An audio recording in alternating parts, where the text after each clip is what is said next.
सर्वेभ्यो नमो नमः। कक्षा में उपस्थित सभी सदस्यों का आदर सहित यथायोग्य अभिवादन एवं स्वागत है। सभी सदस्य अपने अपने इष्टों का ध्यान करें। माता गायत्री के मंत्रों का एक बार उच्चारण अवश्य कर ले, साथ ही अपने प्रेरणा के स्रोत एवं अपने गुरुजनों को भी अंतर्मन से अभिवादन कर ले। हम लोगों के द्वारा प्रत्येक सोमवार को मुहूर्त शास्त्र पर आधारित कक्षा आयोजित की जाती है। पिछली कक्षा में हम लोगों ने बेसिक की कुछ बातें पढ़ी थी कि रंध्र तिथियां क्या होती है, शून्य तिथियां क्या होती है, अशुभ योग कौन होते हैं, अशुभ कर्म कौन होते हैं, एवं यदि कोई वैसा काम हम शुरू करते हैं जिसमें चंद्रमा के बल की अत्यधिक प्रधानता है, तो चंद्रमा का वास कहाँ है? क्या मृत्यु लोक में है, स्वर्ग लोक में है या पाताल लोक में है? यदि चंद्रमा का वास पाताल लोक में होता है, वह उत्तम नहीं होता है। पिछली कक्षा में हम लोगों ने भू रुदन के बारे में भी पढ़ा था कि महीने की अंतिम घड़ी, अमावस्या, होलिका दहन एवं मंगलवार को भू रुदन कहा गया है। इन दिनों में उन्नति, समृद्धि इत्यादि हेतु कोई काम नहीं करने चाहिए, ये अच्छा नहीं होता। परंतु मंगलवार अग्नि तत्व से संबंधित है। यदि हमारे कार्यों में, सुख समृद्धि में मंगलवार को किए जाने वाले कार्य अगर हैं तो हम कर सकते हैं।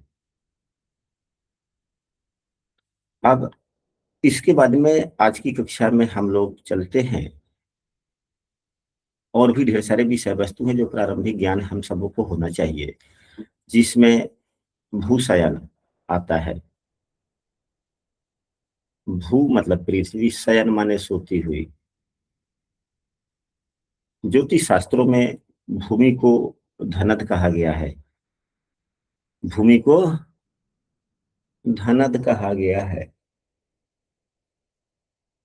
धनद यानी धन देने वाले। हमारे जितने भी उन्नति समृद्धि में जो जितने भी विषय वस्तु सहायक बनते हैं, वे सभी हमारे पृथ्वी से ही मिलते हैं। यहाँ तक कि हमारे शरीर के वृद्धि के लिए अन्न की आवश्यकता होती है, पृथ्वी से मिलता है। ऐसा कोई वस्तु नहीं जो आसमान से आता हो। ऐसा कोई वस्तु है? नहीं। तो हमारे उन्नति समृद्धि में पृथ्वी का बहुत बड़ा महत्व है। तो जिस रोज पृथ्वी सो रही हो, उस रोज यदि हम कोई काम शुरू करते हैं तो यह ठीक बात नहीं है। खास करके वैसा यज्ञ जो हवन से संबंधित रखता हो, वैसा यज्ञ जो हवन से संबंधित रखता हो, यानी कि हवन प्रधान यज्ञ हो, एवं अन्य शुभ कार्य जो हमारे उन्नति समृद्धि से संयुक्त हो, हमें भूशयन के दिन शुरू नहीं करना चाहिए। तो हमारे जातक शास्त्रों में लिखा गया है सूर्य संक्रांति। जातक शास्त्रों में नहीं, मुहूर्त शास्त्रों में। हालांकि जातक शास्त्रों में भी है, फलित शास्त्रों में भी है सूर्य संक्रांति।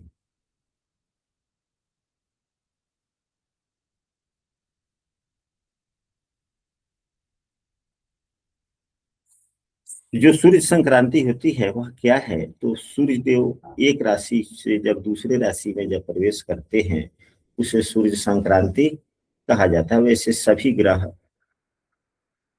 अपने गति से एक दूसरे राशि में परिवर्तन होते रहते हैं, मतलब परस्पर स्थान बदलते रहते हैं।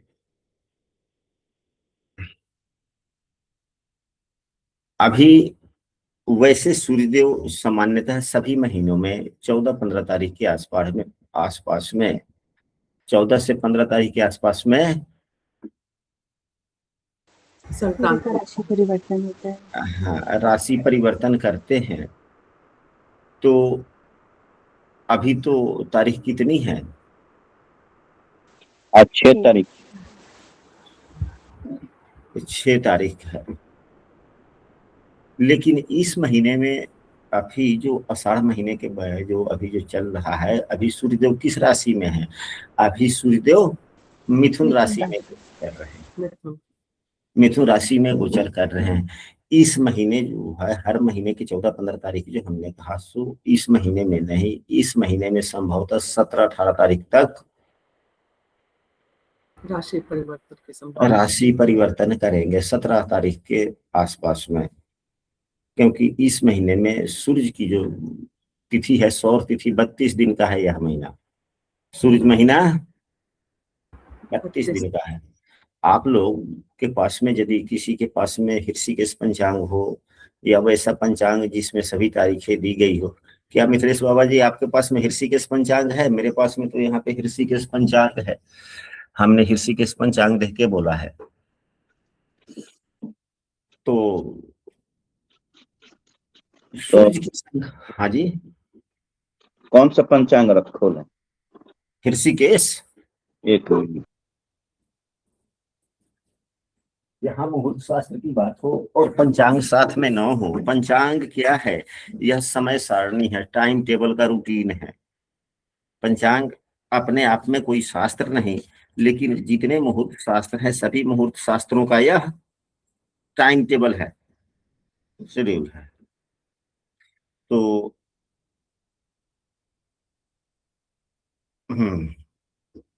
खोल लिया आपने, आषाढ़ शुक्ल पक्ष देखिए,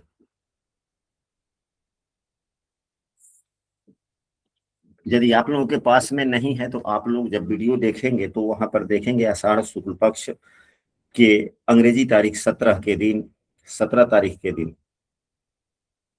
सूर्यदेव का राशि परिवर्तन हो रहा है, और वो भी दिन में 11:12 पर,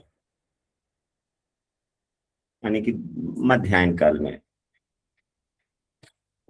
अब यहाँ पर हम लोग जो पढ़ रहे हैं उस विषय वस्तु पर आ रहे हैं।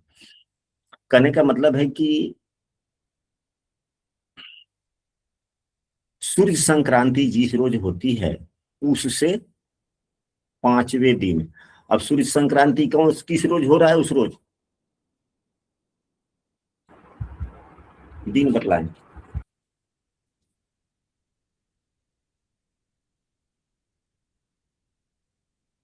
शुक्रवार को हो रहा है सूर्य संक्रांति, शुक्रवार 17 तारीख।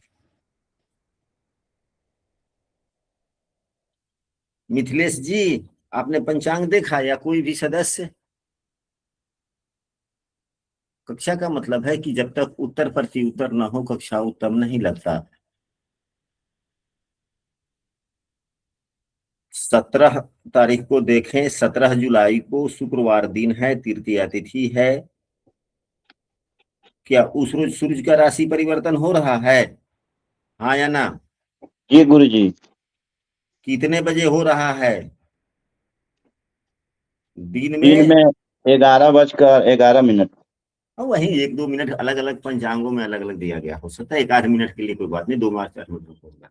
लेकिन यह हुआ कि 17 तारीख शुक्रवार के दिन सूर्य का राशि परिवर्तन हुआ, हो रहा है। शुक्रवार दिन कौन सी तारीख हुआ है? 17 तारीख। 17 तारीख। 17/7 को राशि परिवर्तन हुआ सूर्यदेव का। तो सूर्यदेव के राशि परिवर्तन से ठीक 5वें दिन, 7वें दिन, 9वें दिन, 15वें दिन, 21वें एवं 24वें दिन यह अच्छा नहीं होता, यह भूशयन कहा जाता है। यह भू शयन होता। अब पृथ्वी ही जिस रोज सोई हो और हम अपने समृद्धि के लिए कोई काम करते हैं तो सोया हुआ चीज क्या फल देगा? 0 देगा सर। अब आप ही खूब बढ़िया से सोए हुए हों और हम आपको जगाएं कि हम मिथिलेश जी जल्दी जगिए, यह बात है, तो 10 मिनट तो वैसे लग जाएगा, आपका मन भी थोड़ा सा ये हो जाएगा ना। जी गुरु जी। तो अब देखा जाए कि शुक्रवार से 5वें दिन, यहाँ 5वें दिन है, तो ये जो है सूर्योदय से सूर्योदय चलता है या सूर्योदय से, सूर्योदय चलता है। तो शुक्रवार से पांचवा दिन कौन होगा? शुक्रवार, शनिवार, रविवार, सोमवार, मंगलवार। तो यह तो मंगलवार तो वैसे भूरुदन हो गया ना, अच्छा नहीं। और फिर यह पांचवा दिन मंगलवार हुआ, फिर छठा बुध, सातवां गुरुवार। अब बतलाइए, यहाँ तो भूशयन है, यहाँ शयन है। शयन है। भूशयन है। अब जो यह गुरुवार को, शुक्रवार के बाद में गुरुवार, संयोग से उस रोज नवमी तिथि भी है, तो यह तो वैसे खराब हो गया, यह तो वैसे भी खराब है। अब फिर उसके बाद में नौवां दिन, और इसका मान्यता सूर्योदय से लेकर सूर्यास्त, सूर्योदय, एक सूर्योदय से लेकर दूसरे सूर्योदय तक होता है। ये नहीं कि तिथि बदल गया तो सब दोष बदल गया, वो वाली बात नहीं है। अगर इसी गुरुवार को सुबह में 8:39 के बाद में नौवीं तिथि समाप्त होकर के 10वीं तिथि शुरू हो जा रही है, तो पूर्णा तिथि गुरुवार दिन, लेकिन है तो भूशयन, है तो भूशयन। भूशयन। तो अगर मुहूर्त की अगर हमें बात करते हैं तो उत्तमता के लिए इसे भी देखा जाना आवश्यक आवश्यक है। फिर इसके बाद में जो अब नौवां दिन कौन सा हो जाएगा, तो यह गुरुवार है, तो शुक्रवार छोड़िए, फिर शनिवार को नौवां दिन, इस रोज भी भूशयन, तारीखों के हिसाब से भी हम लोग देख सकते हैं। तो शनिवार एकादशी तिथि है, अनुराधा नक्षत्र है, ब्रह्म अमृत योग है, सब कुछ ठीक ठाक है, सब कुछ ठीक ठाक है। एकादशी तिथि भी ठीक है, चलिए, अनुराधा नक्षत्र है, ब्रह्म योग है, इधर अमृत योग है, ठीक है। गुरु जी, अनुराधा नक्षत्र तो सुबह 6:22 तक ही है शायद। हाँ, 6 बज के, हाँ जी, हाँ जी, हाँ जी, हाँ जी, ठीक है। और उसके बाद में ज्येष्ठा, तो कुछ भी हो, कहने का मतलब यह है कि इस रोज तो पृथ्वी का शयन हो गया, इस रोज पृथ्वी का शयन हो गया। शयन हो गया, तो इसमें शुभ काम वर्जित रहते हैं, इसमें शुभ काम वर्जित रहते हैं। हवन एवं शुभ कार्य वर्जित रहते हैं। और दूसरे प्रकार से भी भूशयन देखा जाता है नक्षत्रों के संक्रांति की तरह से, सूर्य नक्षत्र से। अब सूर्यदेव किस नक्षत्र में है? सूर्यदेव किस नक्षत्र में है? तो अभी वर्तमान में सूर्यदेव किस नक्षत्र में है? आद्रा में है या पुनर्वस में है? मिथिलेश बाबा, वर्षा वाला नक्षत्र बोलिए ना।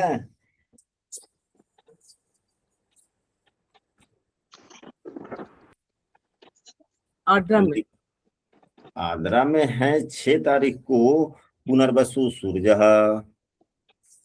पुनर्वसु सूर्य कब आ रहा है?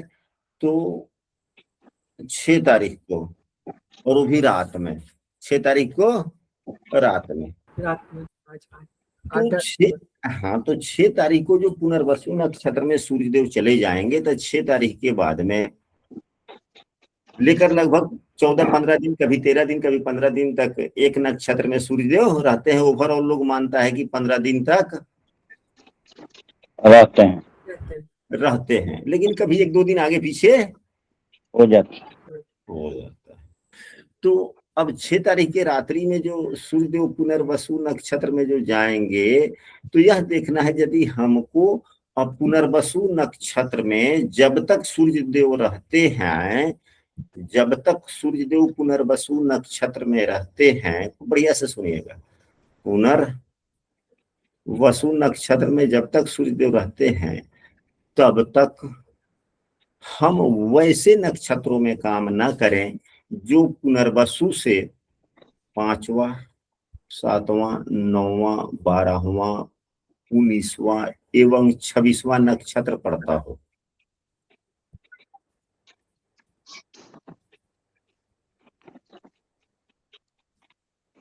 अब यदि पुनर्वसु नक्षत्र के बाद में कौन सा आता है? अगर पुनर्वसु से ही अगर हम लोग मान लें, तो पुनर्वसु के बाद में पुनर्वसु को गिनना होगा, तो पुनर्वसु से अश्लेषा, अश्लेषा, मघा, मघा, अश्लेषा, मघा, पूर्वा फाल्गुनी ना, जी पूर्वा फाल्गुनी, उत्तरा फाल्गुनी, देखो। तो पांचवा नक्षत्र पुनर्वसु से पांचवा नक्षत्र के 1 2 3 4 5।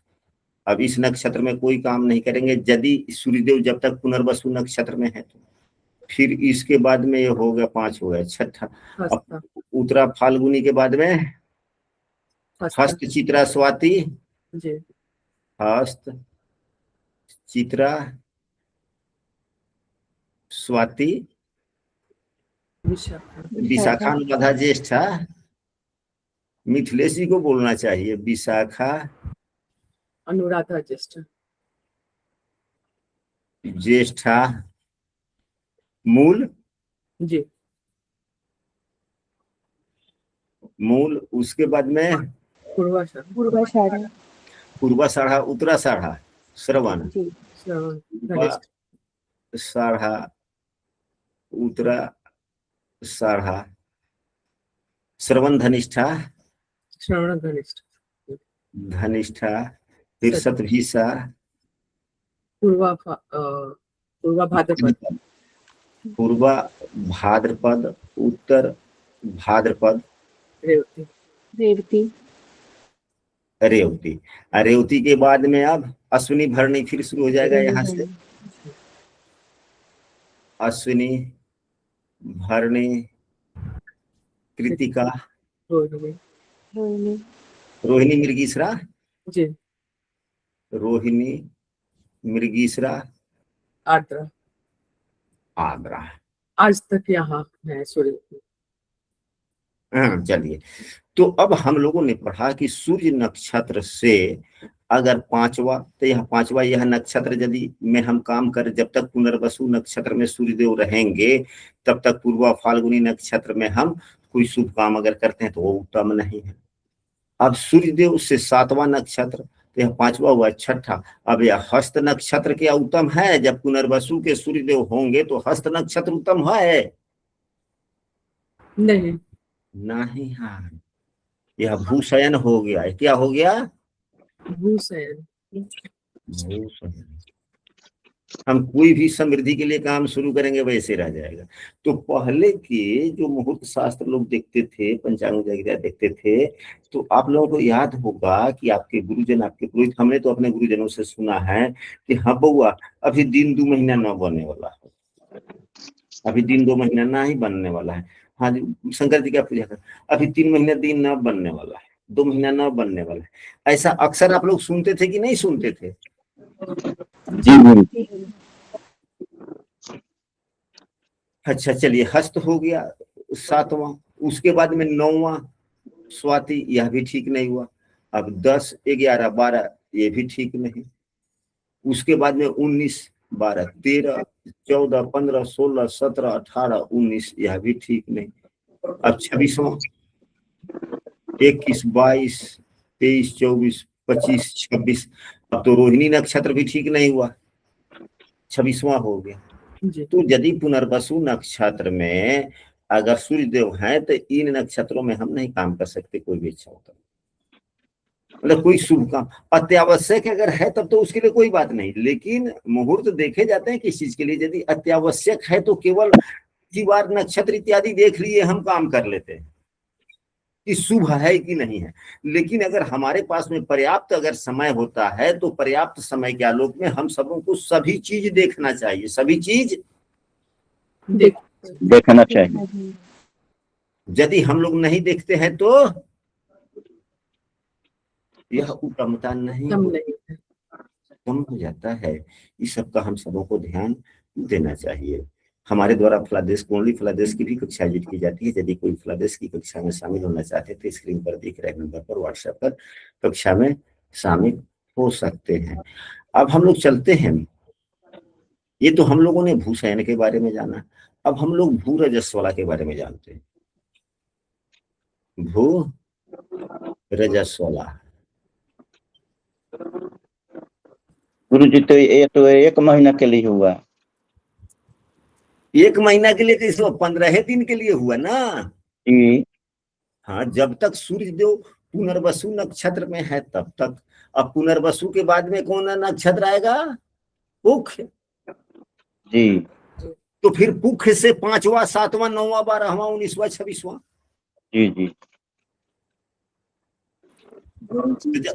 हाँ जी, गुरुजी, अगर सूर्य देव पुनर्वसु नक्षत्र में है जिस महीने, तो हमें ये बाकी के नक्षत्र चंद्रमा के देखने हैं। चंद्रमा अगर इन नक्षत्रों में हो तो शुभ काम नहीं करना। हाँ जी, आप अपने प्रश्न को पुनः दोहराएं। गुरुजी, जिस महीने सूर्यदेव पुनर्वसु नक्षत्र में होंगे, हाँ जी, तो हमें बाकी जो चंद्रमा अगर इन नक्षत्रों में है, हस्त में, स्वाति में, ज्येष्ठ में, तो शुभ काम नहीं करने उस टाइम पर। नहीं, नक्षत्र में चंद्रमा है तो हर चंद्रमा से ही देखे जाते हैं ना। अगर जिस रोज जो नक्षत्र है, हाँ जी, तो उसी नक्षत्र में चंद्रमा रहते हैं। हाँ हाँ, तो स्पष्ट हमारे कहने का मतलब जो है वही आपका ही भी है। अब हमने कहा कि यदि सूर्यदेव इस नक्षत्र में है तो इस नक्षत्र में काम ना करे। जैसे कि पुनर्वसु नक्षत्र में सूर्यदेव हैं तो हाँ हस्त जी। नक्षत्र में काम ना करे, तो यानी कि हस्त नक्षत्र में चंद्रमा है उस रोज। अच्छा अच्छा अच्छा, ठीक है गुरुजी, बस यही था हाँ, पूछना। Thank you. अब इसके बाद में भूरजस्वला क्या है? तो रजस्वला शब्द आप सभी जानते हैं कि रजस्वला शब्द की परिभाषा क्या है। यह उत्तम नहीं होता, यह दर्दनाक स्थितियां होती है, कष्टदायक स्थितियां होती है। इस दिन अगर हम कोई काम शुरू करते हैं तो कार्यों में ढेर सारे समस्याएं आती है, परेशानियां आती है, सफलतापूर्वक नहीं होता। होने ना होने की बात नहीं है, हो भी सकती है, नहीं भी हो सकती, लेकिन कष्ट बहुत होता है, दर्द बहुत होता है, यानी कि समस्याएं उस कार्य को संपन्न करने में बहुत अधिक परेशानी।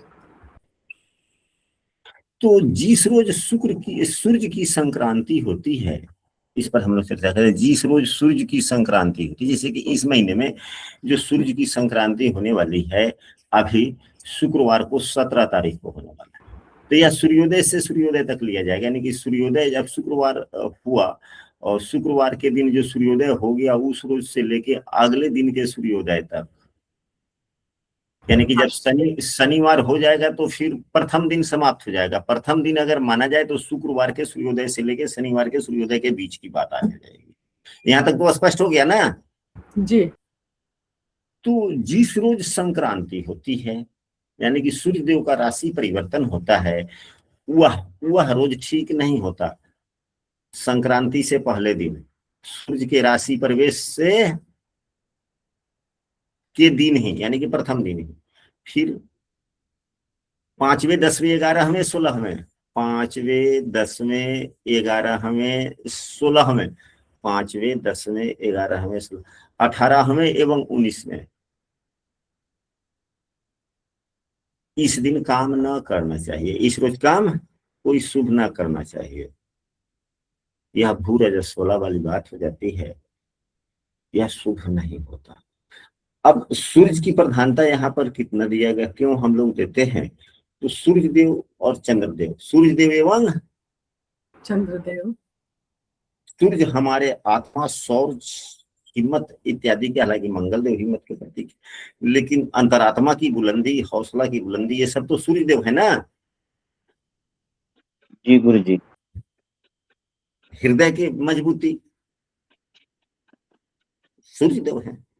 चंद्रमा मन का मजबूती है।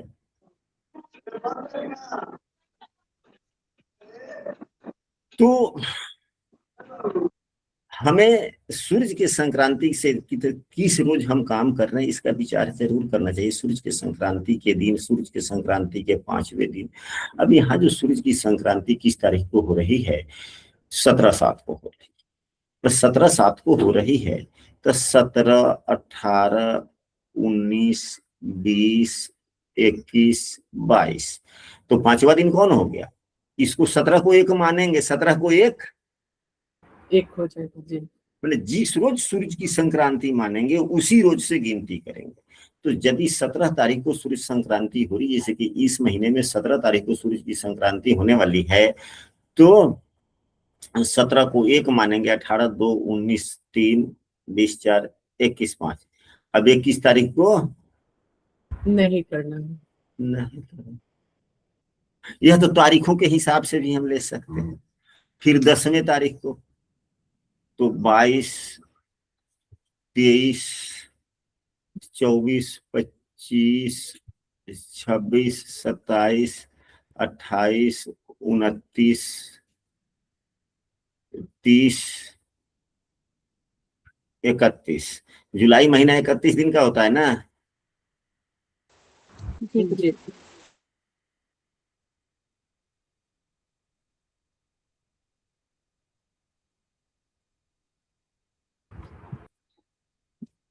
यदि हम पंचांग से देख रहे हैं तो तिथि के हिसाब से नहीं गिनेंगे।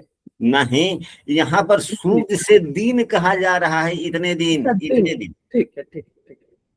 सूर्य की संक्रांति से पहले दिन, तो जिस तारीख को सूर्य की संक्रांति हो उसी दिन। हाँ, समझ गए। वहां तिथि नहीं दिखना, दिन से। ये तो सौर मास हो गया ना, सूर्य की संक्रांति से सौर और मास। मास हो गया जी।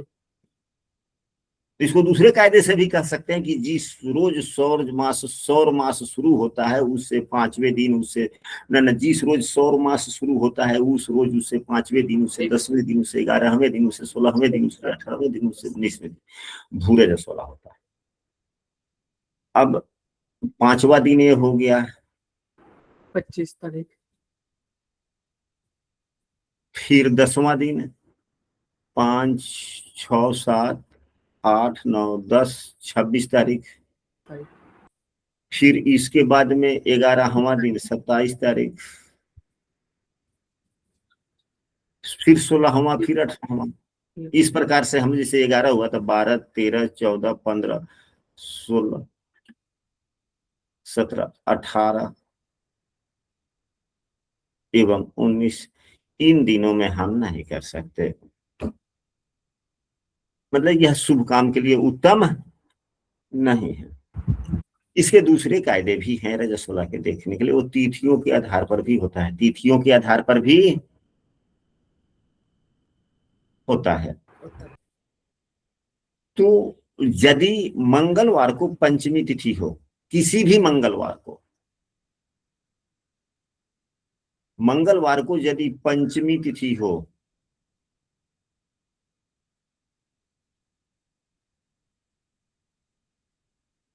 षष्ठी तिथि रविवार को हो जाए, रविवार को यदि षष्ठी तिथि हो जाए,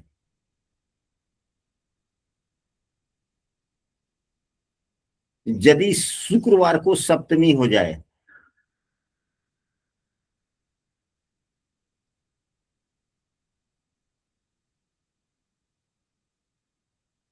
तो आगे 3 दिन तक, आगे 3 दिन 3 दिन तक, मैंने सप्तमी से अगर हम करते हैं 3 दिन कहा जा रहा है यहाँ पे। जी, शुक्र को कहते हैं तो शुक्र, शनि, रवि तक।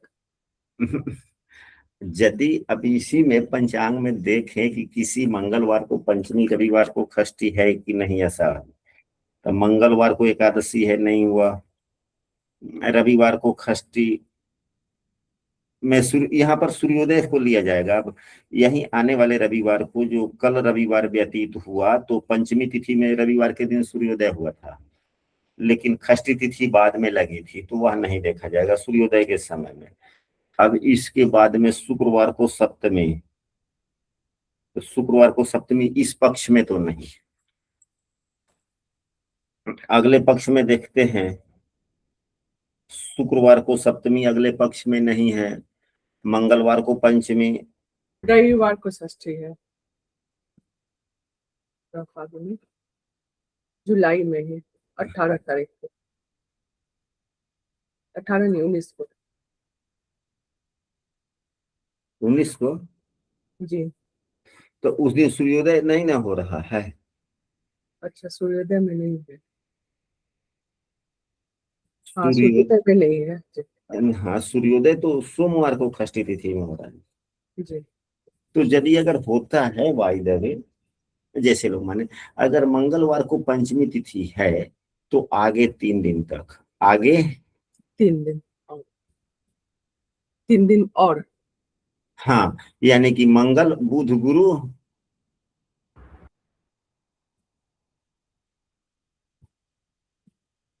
शुक्र। यदि रविवार को षष्ठी तिथि पड़ता है तो रविवार सोमवार मंगलवार और बुधवार। यदि शुक्रवार को सप्तमी पड़ता है तो शुक्रवार शनिवार रविवार सोमवार। जी तो यह शुभ कार्यों के लिए अच्छा नहीं होगा। नहीं होता है। हम सबों को खूब बढ़िया से मुहूर्त शास्त्र एक बार पढ़ना चाहिए और आवश्यक विषय वस्तुओं की सारणी बनानी चाहिए। आवश्यक विषय वस्तुओं की सारणी बना लेना चाहिए और अपने टेबल पे समय सदैव रखना चाहिए कि यदि आवश्यक हो तो उसका उपयोग करते रहें, उसका उपयोग करते रहें। हाँ, अपने आप धीरे धीरे सभी बातें याद आ जाती है। या किसी भी मुहूर्त शास्त्र में देखने को मिल सकता है। सामान्यतः सभी मुहूर्त शास्त्रों में यह देखने को मिल सकता है। गुरुजी, जैसे अभी षष्ठी तिथि कल थी रविवार को, हाँ जी, जैसे षष्ठी तिथि रविवार को कल थी। नहीं तो कल षष्ठी तिथि में सूर्योदय थोड़े हुआ था। अच्छा, सूर्य उदय देखना है, ठीक है जी, ठीक है। यहाँ पर जहाँ पे दिन की बात आ जाए ना, हाँ जी, दिन की बात आ जाए तो फिर सूर्योदय से सूर्योदय देखा जाएगा। अच्छा अच्छा तो सूर्योदय के समय जो हुआ वह तो उसकी मान्यता लेनी चाहिए। अच्छा, सूर्य से क्रांति को ही देखना है। हाँ जी अभी जैसे आषाढ़ महीना व्यतीत हो रहा है हाँ जी हाँ तो जी पूर्वा फाल्गुनी एवं धनिष्ठा नक्षत्र में मास शून्य नक्षत्र हो गया। ये हर महीनों के लिए अलग अलग नक्षत्र हो जाते हैं। किसी महीने में कोई, किसी महीने में कोई। जैसे कि अश्विनी नक्षत्र रोहिणी नक्षत्र उत्तम होता है, परंतु चैत्र महीना में रोहिणी नक्षत्र का कोई काम नहीं। पुष्य हाँ नक्षत्र जी, बहुत ही बढ़िया होता है, उत्तम होता है, लेकिन ज्येष्ठ महीना, ठीक है। ज्येष्ठ महीना में पुष्य नक्षत्र में काम कोई करते हैं ठीक नहीं, शून्य नक्षत्र है, कोई फल नहीं करता। तो इन सभी बातों का हम सबों को ज्ञान होना चाहिए। यदि आप लोगों को यह कक्षा अच्छी लगती है तो इस वीडियो को अपने मित्रों को भी शेयर करें एवं जिस समूह के माध्यम से आप लोगों को लिंक मिली है समूह में अन्य अपने मित्रों को भी जोड़ने का प्रयास करें। और यदि कहीं कुछ त्रुटियां रह गई हो तो आप लोग भी अपने विचार जरूर वीडियो के कमेंट में लिखें या समूह में लिखें कि हमने पुस्तक में यह पढ़ा। हो सकता है कि भूल त्रुटियां तो जो व्यक्ति 100 बात बोलता है तो कभी त्रुटियां तो आ ही जाती है, हो भी सकती है ना। त्रुटियां हो सकती है, नहीं हो सकती। जी हुई हो सकती। इसलिए इन बातों को पुस्तक का अवलोकन करें, पुस्तक से सत्यता की जांच करें कि क्या है।